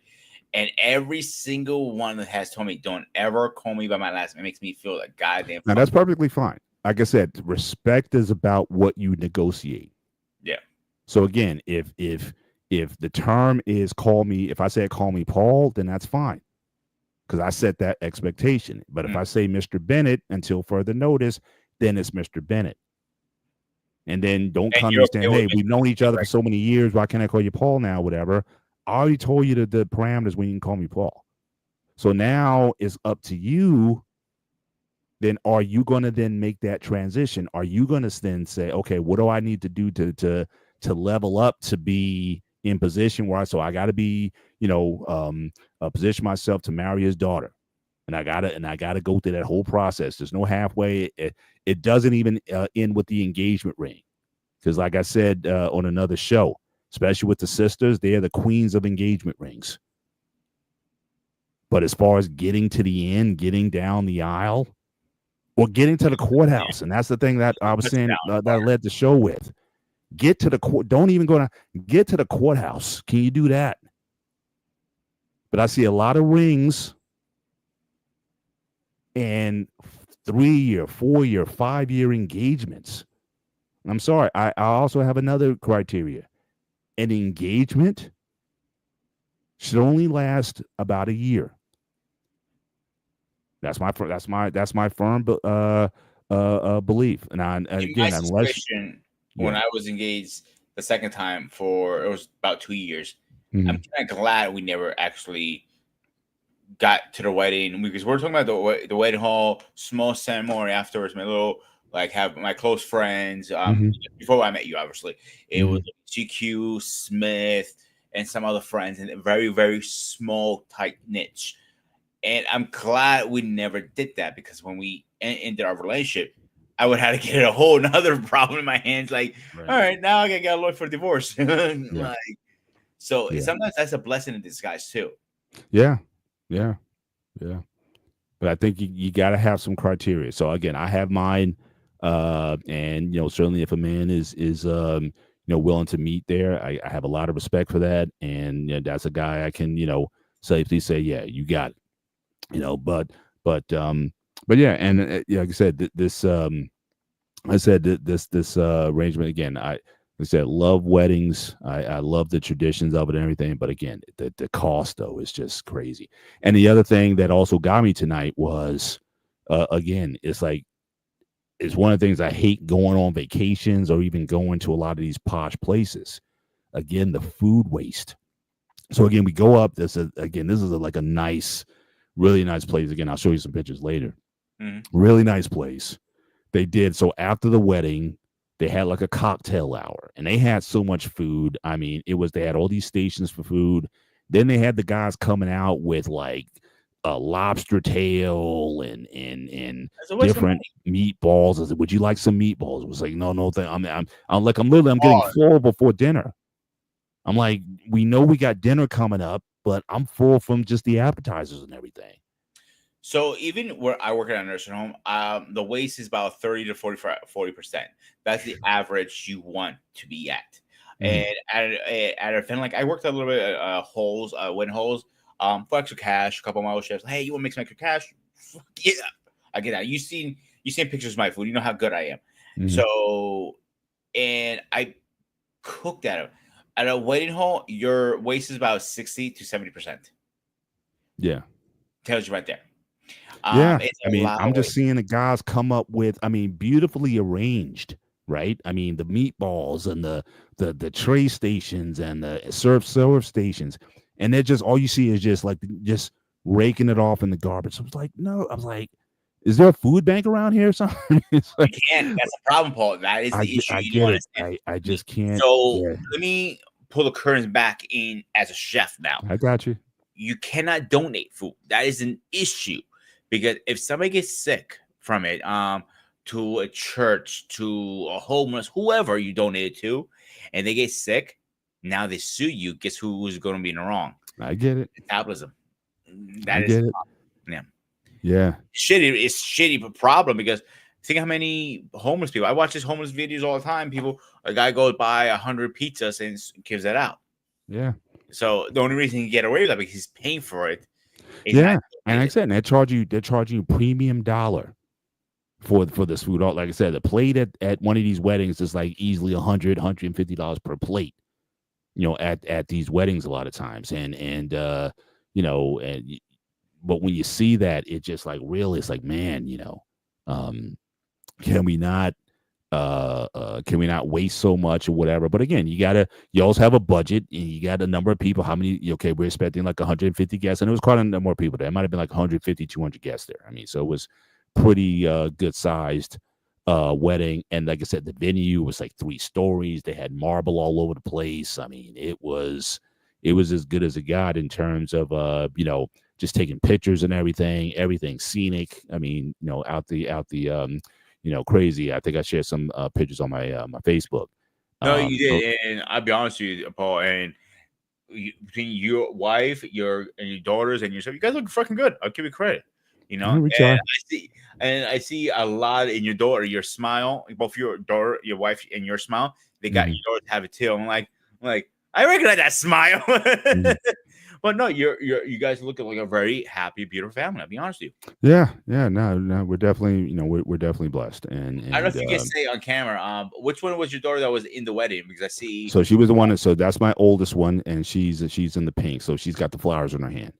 Um, and so and like I said, and she also caught the floral bouquet at the wedding as well. So mom was excited about that, and so yeah, Now, let me ask it you a was question. I know yeah. I've been to a couple weddings that whoever catches the bouquet and the the husband throws something else. I'm not sure what he The throws. garter. So right. So the Garter. husband Thank throws you. the garter, and so that yeah, there's typically they didn't do that. So typically the guy who catches the garter and the woman who catches the bouquet, the guy is supposed to slide the Oh. garter up her leg. Mhm. But nah, they didn't No, they didn't what go I that have they didn't seen go forward. is Yeah. whoever catches the two items, those two have to dance later together as part of the like. Yeah, I don't. I think especially towards the end because I know because when I was leaving, they were getting into like another ethnic thing, so they had these light sticks and whatnot. And they started doing these chants and stuff, so it was like more ethnic. As I was leaving, I think they were about to serve the cake. I couldn't even stay long enough to stay for the wedding cake, but hopefully they bring me a piece home. But they certainly they had a very strict time. By 9 o'clock, that everyone had to be out. I just texted now they're on the way back now, but just wanted to let people know. So again, this is our call-in show. We're just shooting the breeze just over current events, but certainly we have about 45 minutes less in the show, a little bit less at 40. I'll put it at 40 because we want to keep the show under 2 hours. If you guys want to join us, the link is in the chat. So again, if you click on the link, you can certainly join the conversation. Just make sure you cam up and be part of the conversation tonight. We're talking about weddings. We're talking about weddings from hell. We're talking about Russians. We're talking about Lebanese people, inter-ethnic, multi whatever marriages and whatnot, and just the dynamic of marriage. I saw my man Chemical in the chat early. He thinks marriage is overrated, and I certainly understand a lot of younger people saying that, especially when you look at the cost and everything that's involved in that. I totally get why some people may frown on that. I thought marriage was overrated until I met people who had some good marriages. And I got to credit my Asian Indian friends because, like I said, I work in the IT field. So I credit them for changing my views on it because my family didn't have a great success with marriages. Mhm. And so being around those people, it showed me just another side of life and looking at how they do things differently. I mean, the whole idea of arranged marriage was so archaic, like ancient, like Outdated. how yeah, it's like I just didn't understand it. But then I saw I'm in the homes of these people in their normal, like just every day how things work. And I'm like, this is a functioning place. You just so then that's when I understood that a lot of times marriage or just staying in a relationship is a decision. You make it work, and then the love and all the lovey-dovey stuff may come later.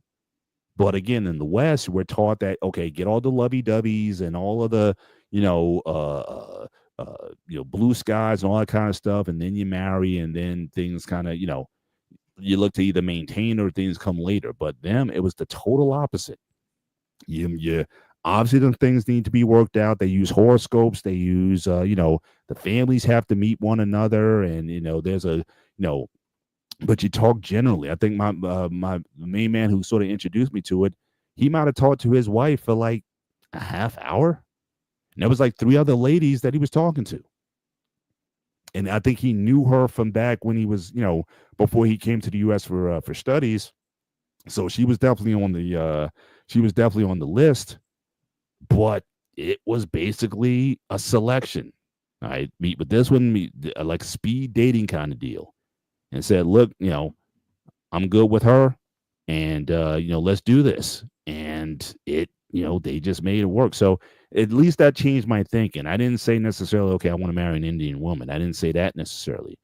But what I was thinking, it definitely changed. And then when I looked in the Bible and I looked at, how those marriages worked, and a lot of those marriages was arranged or even betrothed. Like, betrothal, who your husband is when you're born. Basically, like, these things are gonna happen. That it wasn't all about this love stuff. That all of these commercials and movies and everybody talks about, like, this is how it has to be. And if I'm not having these feelies, that we can't be a couple.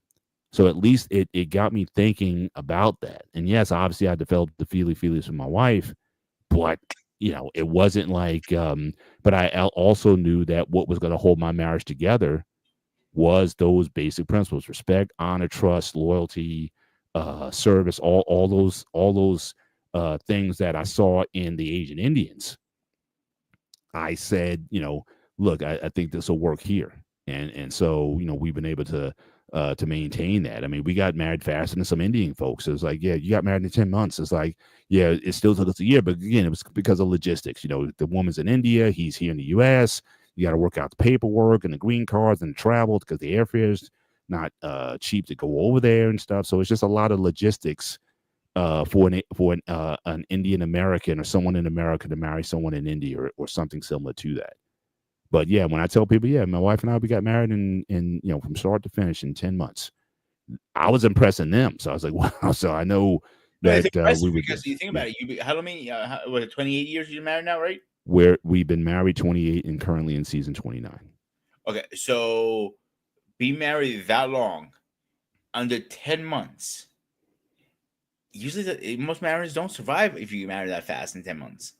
Well, until I would have thought that until I met the Asian Indians. That's my point. I mean, it's like with them seeing that kind of thing, and in other ethnic cultures where that is practiced.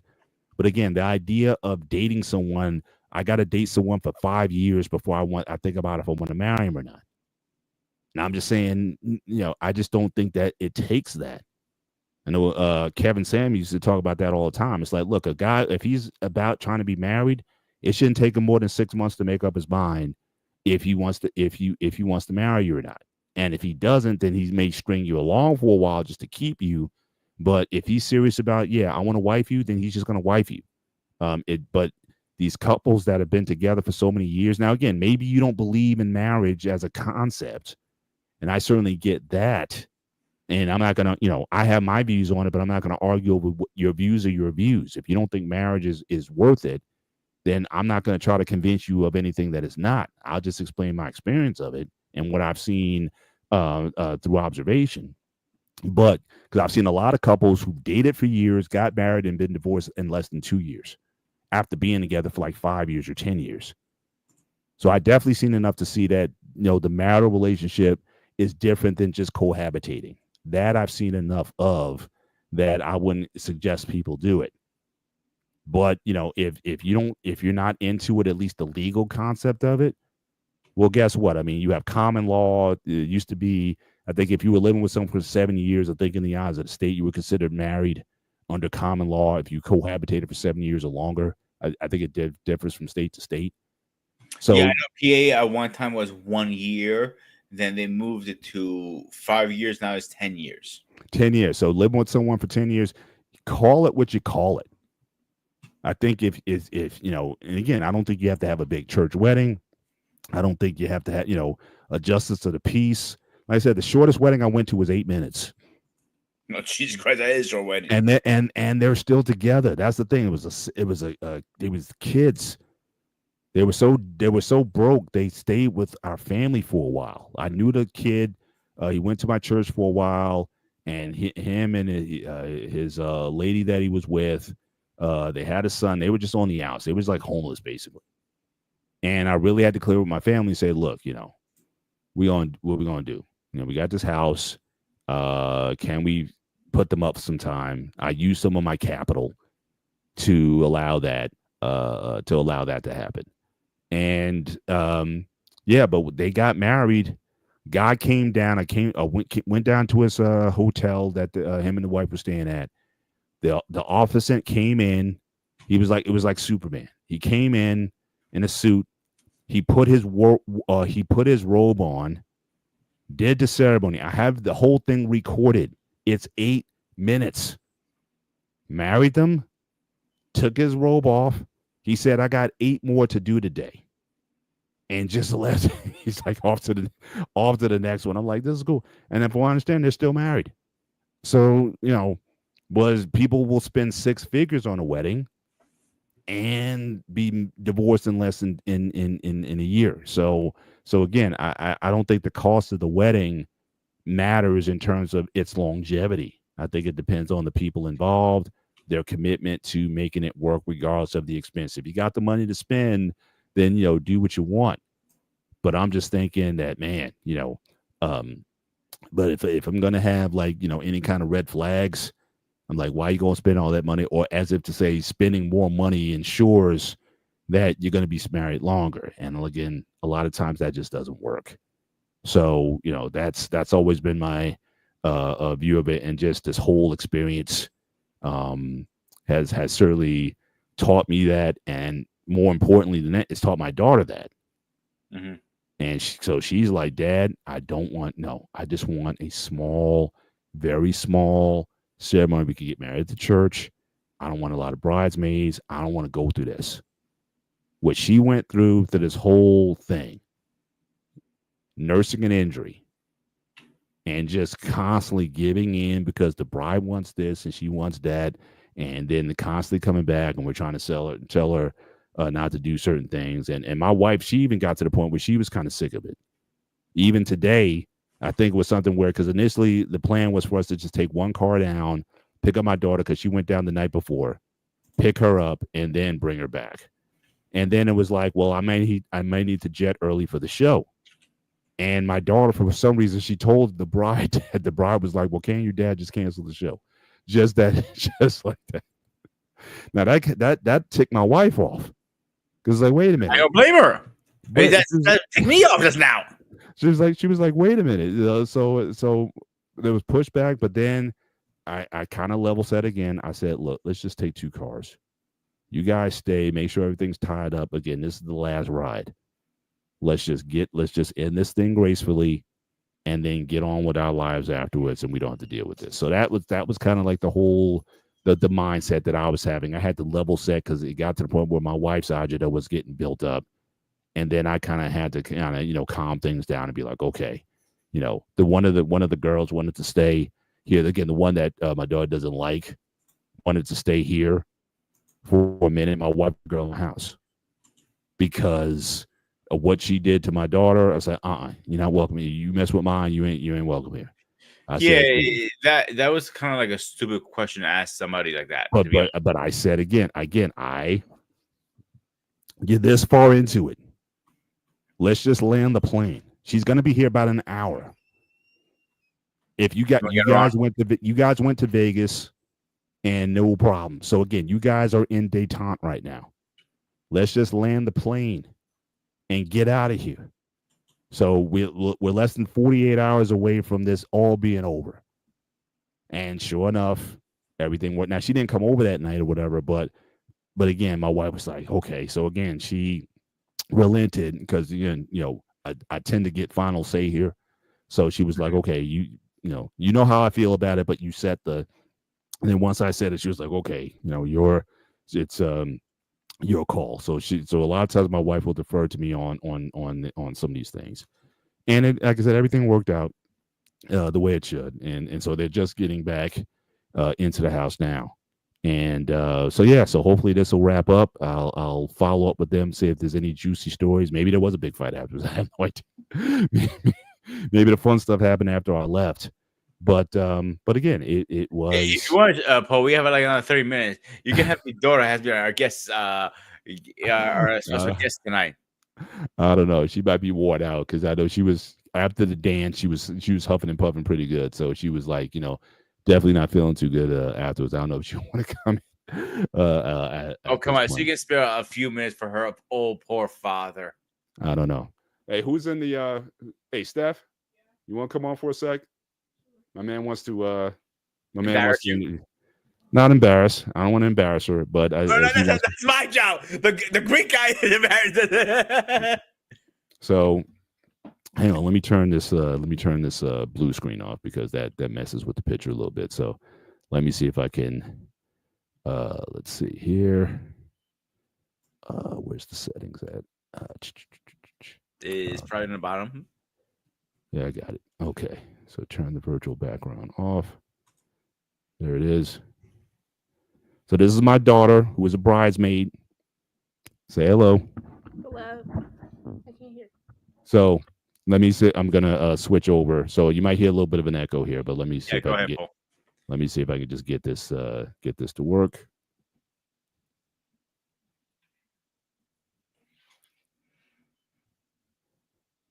So, all right, can you hear? Yeah, I can hear you nice and clear. Okay. So again, so Stephanie, any Fights. thoughts on weddings and what you told me about the kind of wedding that you want to have and how this experience has informed your judgment in terms of what you want in a particular wedding in the future? Anything you want to say on the matter? It was just very expensive. It was just a lot going on. Like the lead up to it, we've been up since 6 a.m. It was just a lot going on, and then even the prep, it just seems like a lot. Mhm. And it looked expensive. It was a very expensive wedding. Very expensive. Yeah. So, but for you, when you get married, you said you want a nice small. Yeah, but then I want to party after. So like I told him yes. that. So again, we get a nice. Look at the good side. You know a chef here, so you don't have to worry about the food. There he goes. Yeah, he's a chef, so he can cook. Right. He can arrange the menu. So we'll do it old school. Now But again, if biggest you question I do, want to know, towards the end, after you guys leaving, any fights, any elbows coming around, roundhouse kicks, and any good stuff. Come on, can we do some gossip here? I mean, the maid of honor passed out in the bridal. Oh, jeez. I was joking. I didn't mean it seriously. Damn. now the maid of honor is her twin sister, by the way. Was he And wasted? and again, I met her for the first time. Now again, I know the family, but I barely seen her. So this is the first time I'm seeing her in her element, and no question, she was getting her party on. I didn't know it was that much on because, like I said earlier, she had her, she gave a big speech for her sister and everything was nice. And but I didn't. But like I said, I left, like I said, around 8 o'clock. So she passed out where In the bridal suite. in the bridal suite. Yeah, we were nervous because she wouldn't drink water because she didn't like the taste of the tap water. And it was just... Oh, she's one of those tap water is like too good for her. Like, But she needed water like really Yeah, bad. dehydrated. She was. Yeah, she was. Like, Yeah. she wasn't drinking water. We've been drinking since like 6 a.m. in the morning, shots of tequila. And then she was drinking tequila and Coke, and then she had her vape or something. rookie. And then we had a lot of drinks at the wedding. Yeah. So they were all She wasn't against. drinking any water the whole day. Yeah. So she Anybody who got. knows anything 101 drinking is when you drink alcohol, it dehydrates you. So Yeah. you need every ounce of alcohol. You get dehydrate about 5 gallons of water per section. I don't remember the exact math. I might be wrong on that. But so one shot, 5 bottles of water. That's how I always measured it out. Right. So I'm sorry, but if you're at this age and you're getting drunk, I'm like, you should not be drinking. Simple as that. She got a babysitter for her kids, so God save had a babysitter. Yeah. Oh. Yeah. So she knew mom. And Oh my God! I was asking. It's like, who's this lady carrying her son around? It's like, oh, she hired a babysitter, and she was. In fact, when I left, she was actually in the parking lot, and she was I don't know, it was marijuana or something, but they were all smoking outside. So she was just so full of everything that All night. I know is that Stephen came and got me, one of the groomsmen, and said someone's in the bridal suite not well, and then I go. Oh my gosh! Oh my gosh! So then, you were in a wedding. You're also serving first aid for somebody who didn't know how to handle the alcohol. Yeah, you had a great time, sweetheart. I give you credit. We had to pack up her stuff and make because it was all over the place. And yeah, she woke up, and when she walked out the room, she looked like a tornado. It was rough. But again, very proud. We talked about it a little bit tonight, but again, I just want to say that I'm very proud that I know this was a very stressful experience for you, and you had to go through a lot of things and endure a lot of things that you shouldn't have, but you kept it together, and you landed the plane. So now you can deal with the things that you need to deal with. Okay. So Yes, hey, we told him that. I told him that too. So, I said what? so she caught the bouquet, like I said earlier. So hopefully, we'll start working on that. But first, let's get your medical career going. So again, medical school that's coming up. Get yourself ready for that, and just be prepared to go on to the next level. But again, very proud of you for how you handled yourself today. You look beautiful, and yeah, so that's the adventures of today. And yeah, Sophia wasn't doing much. The maid of honor. It was me and one of the other bridesmaids. yeah, it was me because Running around because it's crazy. her sister. It's like, fine, you're my maid of honor, but it's not like she was running stuff, you know. But it was the same thing. My brother was my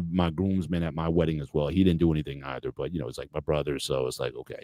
So This I is gave one of the few times that I'm glad I'm Greek and Orthodox because I don't have yeah, to worry about 5 wedding people, this person doing this. I got to worry about only 2 people. My cubares. They're usually related and they're usually married, and I'm cool with that. So I only thing I have to worry about like how much food to order for everybody. Like I there you told you go. before, dude, I want a small wedding. I just my close friends, and that's it. And Yeah, family, that's it. And my yeah. family's small, so I don't have to worry about it. There you go. There you go. All right. Well, thank you for coming on and sharing. Appreciate you as always. All right. So there you go. So that's the day. But a lot of lessons learned along the way. And but again, I just like I said, I hope those guys, nothing but the best, and hopefully they can maintain and again get into marriage now that the wedding is over. Now the real party starts. Hopefully at this point, and they can piece some things together. So yeah, very very interesting, eclectic group of people. Like I said, with the Lebanese, the Russians, there was Asian Indians there. It was very diverse across the board. We might have been the blackest family there. When all the line dances, Cupid shuffle, all that stuff, we were the only ones like who really could do it. So my youngest daughter, she's really good at that stuff. So she kind of came up and she was like leading the dances and everything. So you doing the Doug? No, me, the choreographer. Oh yeah, yes, Doug. So the choreographer who arranged the dance, he's also a brother, and so he obviously he put it down also. So yeah, and there you go, there you go, there you go. Is he seeing anybody? He has a girlfriend. Oh, so I'm already trying to work on this now. I'm trying to make some moves that she can You're trying to to be marry more them off. obedient. You're trying to, set them off a little bit. Set them up. Oh, Arrange absolutely. Look, marriage. absolutely. Certainly, if they want me involved, I got first of all, shout out to Coach Berg in the building, a very dapper cap, sir, looking very good, sir. So good to see you. Good to see you tonight. Um, but yeah, it's yeah. If they want my help or if they want consider my advices when it comes to this sort of thing, I'm more than happy to lend my wisdom as much as they'll allow it, and we'll see what happens. But we just got through today, and you Alive know too. yeah, yeah, and and it makes you feel good too because again, a lot of like I said, families that were there, they've known my daughters since high school, and just seeing them, like I said, with my youngest one just graduating, so a lot of people very complimentary about them and about us, about the job that my wife and I did. And again, sometimes me just as a father, I'm always thinking about the next level, with them in terms of their careers or their, like I said, their marital prospects or something like that. That's always on my mind. Sometimes I don't necessarily stop and smell the roses when it comes to what has been done. I'm always thinking about like sort of like the next game. So like I was just saying when she was here, get ready for med school, start packing, start planning for that, and let's get on with that kind of thing. But I have to take a step back. It's like, yeah, like my daughter's in medical school, or my my youngest one just graduated and she's starting a job soon, and so these kind of moments. I mean, people kind of coming up to us and complimenting us on, I think one guy said, on the beautiful daughters that you raised. I mean, so it was more like a compliment of not only just what they did, but the people that they are and just how they make people feel when they're around them. Now, if they can only share some of that with each other, I'd be better off. Because obviously sisters, they can not necessarily always share them, be the best self. Fight. Yeah, sometimes some of that, but with other people, we've always gotten compliments on their behavior and their conduct, and how they how they, they're I have the never met capacity. your daughters in person yet, but once in a while you have them. Like I think this is the second time you have them come on live with us, Mhm. and I get you credit, bro. Like they're women in society, and like that's what you want to represent. Future down the road. They're not like hanging out in the streets like we all like No, this. not at all. Not at all. I mean, They're it's been very, homebodies. yeah. Like I said, we've just been very fortunate that even my daughter, even with all the like I say, going to the bridal showers and the parties and all that kind of stuff, she knows herself well. She knows her limits. She's only going to push so far, and keep a level head in all these situations, which is again I'm grateful for, because again the like I said, the one who got passed out, that was, again, she was also in Vegas with them. So again, you're gonna have someone like her in Vegas and the other one that she doesn't get along with. So that could be a very volatile situation. But the fact that she was able to hold it together for that time. And again, even when it was stressful, again, like I said, my sisters are out there, so spend some time with them, kind of reset her a little bit, and they poured into her when she was there. So again, just having family in that area was really a blessing as well.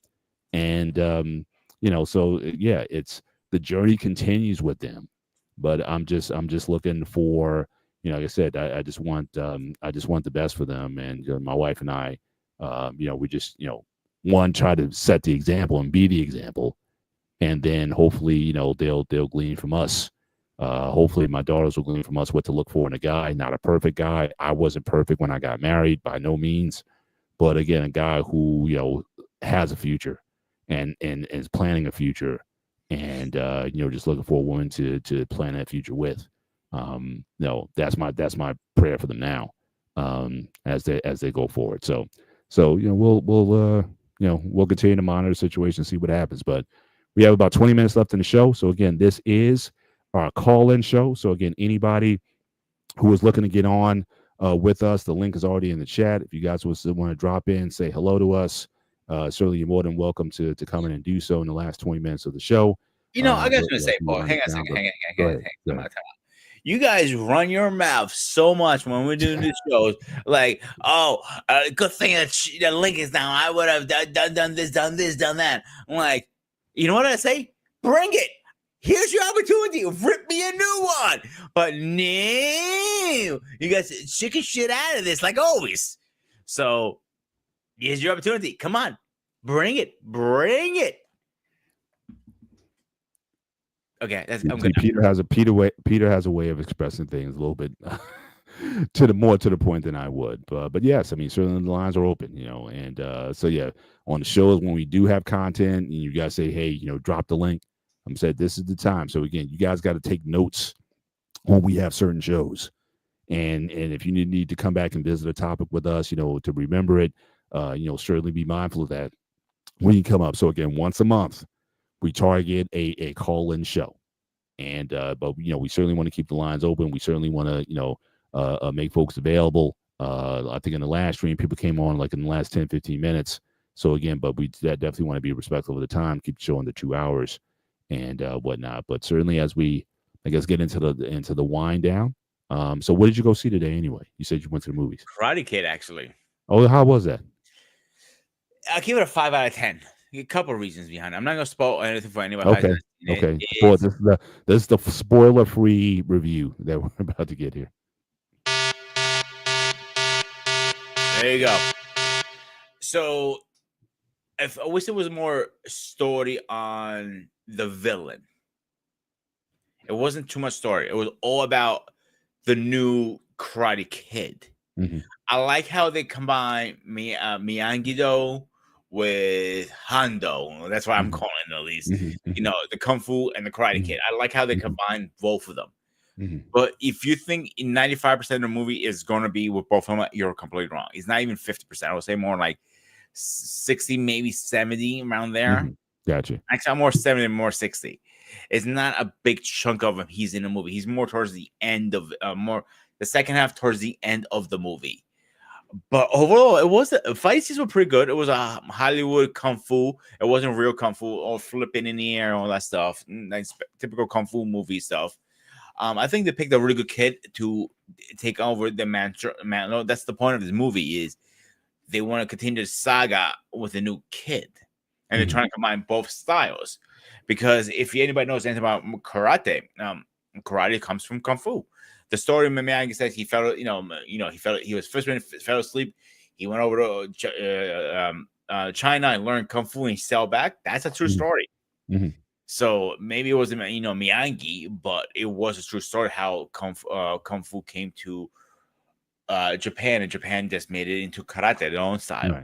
Right.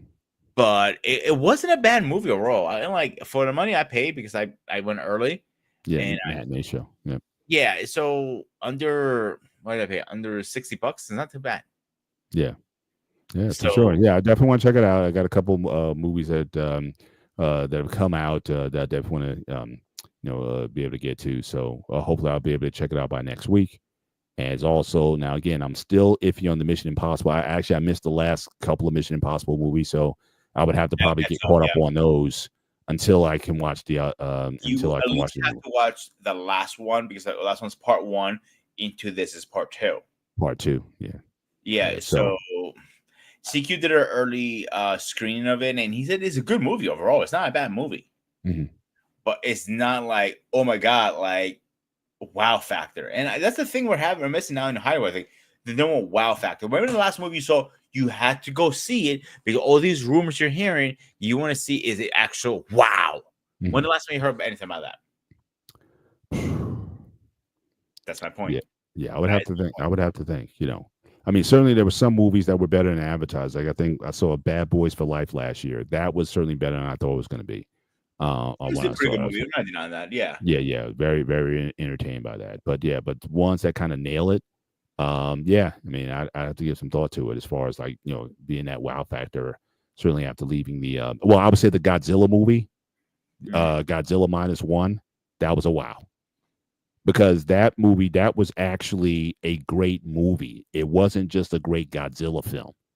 It was a well-done movie, a timepiece sort of movie in the 50s after World War II. It was just the setting and just how it was done. I thought it was just very well done as a film, to the point where I was like clapping at the end. I really appreciated that, and obviously it won an Oscar. Yeah. In your defense, you're also a huge Godzilla fan. I am. That's also, you have to add that to equation. But the last one that was in the theaters, Shin Godzilla from 2014, I thought it was okay. So it wasn't like I'm not so biased where I can't give an honest critique of it. But I'm saying I was telling everybody that you should see, whether you're a Godzilla fan or not, you should probably see -1. Yeah, I thought it was that good of a film, and I would definitely recommend that. But yeah, man, we seem to be certainly wanting it now since we're getting into movie time. But definitely looking forward to some future guys. Tell us what's going on in your space on the Ghost of Sparta Network. What you got going on? I can give a schedule update really fast for you guys. Yeah. Okay, on Tuesday we're speaking about a little motivation. We're switching gears a little bit on my side of stuff. On Tuesday we're going over No Mountain is Too High. Tune in. And on the Anime Unleash, my buddy David and my buddy Wally will be going over the anime JoJo Blaze Avengers, very unique anime. And Paul and Trey, you want to go over your show on Thursday really fast? Yeah. So again, me and Coach, we have a show on certainly the Sparta HQ Network, and we're definitely going to be talking about again certain mindset, using certain techniques to help to get the proper mindset in what you're doing. So definitely looking forward to that discussion. Check us out again. It won't be on the Black Men Unfiltered Network. It's on Spartan HQ Network. Again, I haven't left the network, so again, I'm still here. See me on the Black Men Unfiltered Network on Wednesday, one-on-one sports show. So we have our NBA Finals is set. So it's going to be Oklahoma City Thunder versus the Indiana Pacers. Again, I think this is going to be a good series, and certainly looking forward to chopping it up with our guys. Trey Ferg, he's going to be on that show as well as Dante and Shawnee from Texas. And we like to have a good time there. And certainly this is almost going to get into the dull of sports at this point, because training camp for the NFL is about to start. It's the middle of baseball season. and again the NBA Finals. So again, we may open up to more subjects or even have more call-ins coming up. And so, certainly Wednesday here on the Black Mountain Filter Network, you can certainly find us there. So again, I'm just getting comfortable in this space, finding my groove and just working on different content. Of course, the gray area, that show, we're not going anywhere. Definitely looking forward to bringing it to you, every week.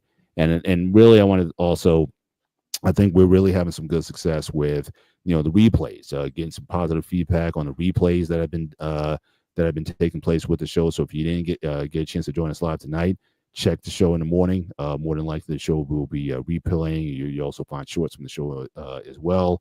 And we just like to have good conversation. So we'll have a topic certainly next week that we'll be chopping up on the gray area. You'll certainly get information leading to what that So, show Paul, is. Yeah. For next week, I'm going to go to the topic really fast. Should you stay with a woman that checks all the boxes, but you're not in love with her? That's the gray area. Oh wow, we're going relational, huh? Okay. You know how I like dropping my bombs. Okay. We can go there. So again, she checks all the boxes. And it kind of fits well after this show. We're talking about weddings this week. Yeah, and I talked about again the idea of, again, are you in it for the wedding or are you in it for the marriage? So obviously, this topic could probably go right along with that, and we can certainly discuss that. So okay, so we're going relational next week, so again, bring on the conversation. And again, the whole purpose of the gray area is to have two guys from two totally different. As you can see, can we be any more of an odd couple as now? Me with the bow tie and Pete with the with the five fingers shirt on. So again, we're total opposite guys. And beard. Forget about the beard part. Don't forget about this. This is the best part. Don't forget about the beard part. Yes, I haven't forgot about the beard. But certainly, we enjoy just having a good conversation. Show people how to have good conversation, given just our different ethnic backgrounds. We like to find the gray area, the commonality between human beings, and talk about subjects in a respectful manner. So again, this is what we bring certainly to the space, and certainly we appreciate all of you for what you bring to the space. Again, make sure as we wind down the show, again, make sure you hit the like button certainly as you come in on both platforms. So again, go over to the Sparta HQ Network, hit the like button over there, and be tuned to content that you'll be seeing from his platform. And I'll be, you'll find me over there on certain shows as well. And we just like, just trying to grow and be better in these spaces. We appreciate your feedback. We appreciate the kind words, and certainly looking forward to more content in the space. So hey guys, do me a favor, please. If you haven't subbed my channel, please do. We're so close getting monetized. There you go. Do us a solid favor, please, because you always hear me bugging you to do it. Till then, I will bug you and bug you. I'll find you and make you do it. There you go. Well, I think that's we can put a bow on this particular show. All right. So now that was good. Come on now. That was good. That was good. I mean, that was teed up like driving the golf ball down the four-way forfeit. I set that up perfectly. I mean, how else will we have a bow tie reference? Yeah, unless I brought her up here. But for those of you coming in late tonight, yes, I was at a wedding tonight, so I decided rather than just trying to rush and change to get ready for the show, I just rocked the bow tie tonight. So hopefully you guys, appreciate it. Got my Afrocentric kente and my cummerbund. I'm still got the cummerbund on now, and we're just coming back from such an event, and again, we had a good time, and so definitely looking forward to certainly more content on this space. Pete, any final words before we close the show? Make sure you sub and subscribe on both channels, or I will find you. Simple as that. All right, sounds good. Well, guys, going to give you a few minutes of your evening back. Again, we thank you once again for joining us here on the Black Man Unfiltered Network and the Sparta HQ Network. I am Mr. Bennett. He is. This is Sparta! Sparta, aka Peter, aka Panayotis. This is the gray area. You guys take care. Enjoy your week. Take care. God bless, and we'll see you next time. Good night.